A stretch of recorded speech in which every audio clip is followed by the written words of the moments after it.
चल।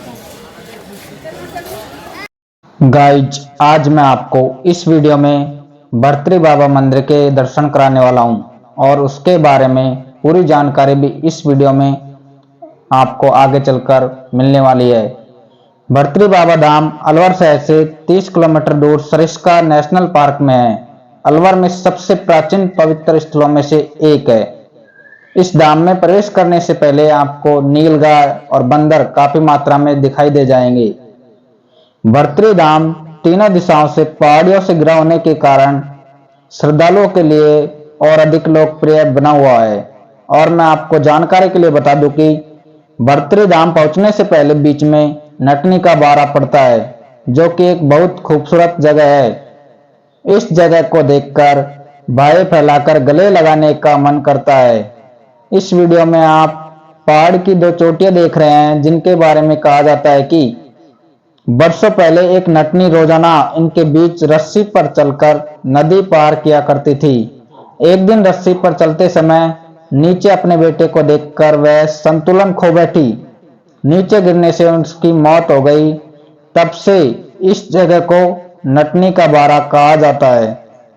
यहाँ हर साल भाद्रपद महीने में बाबा भर्तृ का मेला लगता है, जो कि राजस्थान के सबसे बड़े और प्रसिद्ध मेलों में से एक है। अब हम भर्तृ बाबा टेम्पल की हिस्ट्री के बारे में बात करते हैं। एक समय श्री गोरखनाथ जी अपने शिष्यों के साथ भ्रमण करते हुए उज्जैन के राजा भर्तृ महाराज के दरबार में पहुंचे। राजा भर्तृ ने गुरु गोरखनाथ जी का भव्य स्वागत और अपार सेवा की। राजा की सेवा से श्री गोरखनाथ जी अति प्रसन्न हुए। गोरखनाथ जी जब अपने शिष्यों के साथ जाने लगे तो राजा ने उनका श्रद्धापूर्ण नमन और प्रणाम किया। गोरखनाथ उसके अभिवादन से बहुत ही गदगद हो गए। तभी उन्होंने झोले में से एक फल निकालकर राजा को दिया और कहा, यह अमर फल है, जो इसे खा लेगा वो कभी बूढ़ा नहीं होगा और कभी रोगी नहीं होगा, हमेशा जवान व सुंदर रहेगा। इसके बाद गुरु गोरखनाथ तो अलख निरंजन करते हुए अज्ञात प्रदेशों की यात्रा के लिए आगे बढ़ गए। उनके जाने के बाद राजा ने अमर फल को एक टक देखा।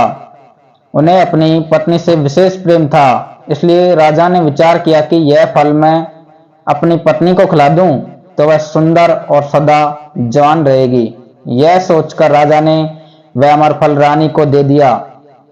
उसे फल की विशेषता भी बता दी, लेकिन अफसोस उस सुंदर रानी का विशेष लगाव तो एक नगर के एक कोतवाल से था, इसलिए रानी ने यह अमर फल कोतवाल को दे दिया।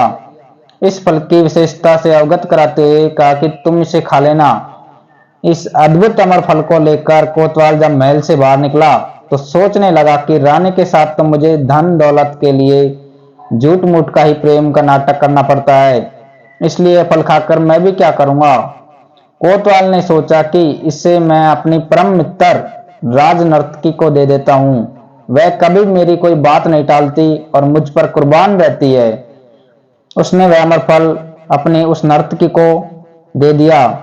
राज नर्तकी ने कोई उत्तर नहीं दिया और अमर फल अपने पास रख लिया। कोतवाल के जाने के बाद उसने सोचा कि कौन मूर्ख यह पापी जीवन लंबा जीना चाहेगा। मैं अब जैसी हूं वैसी ही ठीक हूं, लेकिन हमारे राज्य का राजा बहुत अच्छा है। यह सोचकर उसने किसी प्रकार से राजा से मिलने का समय लिया और एकांत में उस अमर फल की विशेषता सुनाकर उसे राजा को दे दिया और कहा, महाराज आप इसे खा लेना, क्योंकि आपका जीवन हमारे लिए अनमोल है। राजा फल को देखते ही पहचान गए और सन्न रह गए। गहन पूछताछ करने से जब पूरी बात मालूम हुई तो राजा को उसी क्षण अपने राजपाट सहित रानियों से विरक्ति हो गई। इस संसार की माया मोह को त्याग कर भर्तृ वैरागी हो गए। राजपाट छोड़कर गुरु गोरखनाथ की शरण में चले गए। उसके बाद से ही उन्होंने वैराग्य पर 100 श्लोक लिखे, जो कि वैराग्य शतक के नाम से प्रसिद्ध है।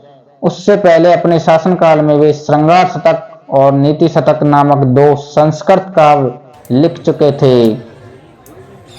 और ये आप जो धुना देख रहे हो, यहीं पर बैठकर बाबा भर्तृ ने तपस्या की थी।